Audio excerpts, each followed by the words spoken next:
Hi, I'm Rich Harvey, buyer's agent and CEO of Property Buyer.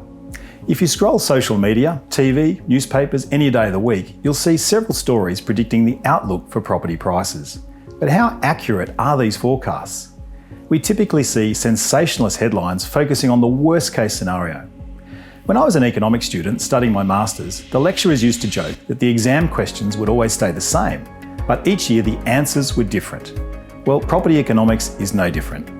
There are a variety of property price drivers that change over time, and these include migration levels, interest rates, population growth, wages, credit control, money supply, land supply, planning regulations, unemployment, infrastructure, and general economic growth, just to name a few.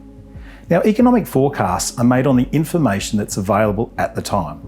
Australia is highly connected with the world economy, yet we have our own set of unique factors that drive the property prices in specific locations.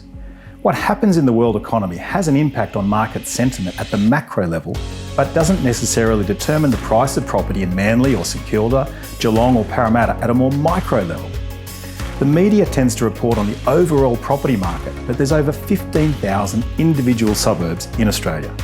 Back in March, when COVID first hit, ANZ Bank predicted a 10% fall in prices. CBA predicted a 10 to 12% drop, and even up to a 32% drop, which is quoted in the headlines.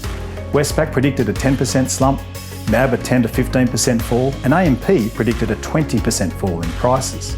But what has actually happened? Well, just last week, Westpac and CBA revised their forecasts, saying there'll be a national house price surge of 15% up until mid-2023.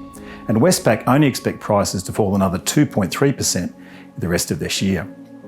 CBA have now revised their forecast down to a 6% fall in house prices. The reversal of the restrictive responsible lending laws early next year will also buoy the market. Last weekend, auction clearance rates for Sydney was a healthy 78%. The take-home message here is that buyers should expect to see a more resilient property market as we ride out of the COVID wave during the next 6 to 9 months until the end of June 2021.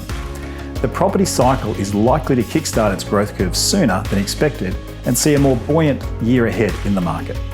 My team of buyers agents has reported a noticeable rise in the number of buyers at open homes over the past few weeks and more spirited bidding at auctions. Now, I don't expect the property market to race away again as we face some pretty tough economic headwinds, but I would recommend to buyers that are in a position to buy and get finance to do so before they face stronger competition in the years ahead. I'm Rich Harvey, thanks for watching.